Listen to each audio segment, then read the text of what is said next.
Llibre dels Salms. Capítol 131, versets de l'1 al 3.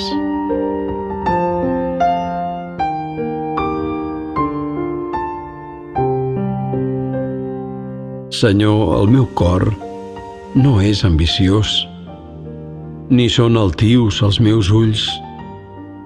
Visc sense pretensions de grandeses o de coses massa altes per mi.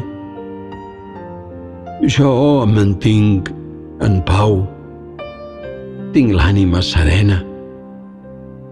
Com un nen a la falda de la mare, així se sent la meva ànima. Israel confia en el Senyor, ara i per tots els segles.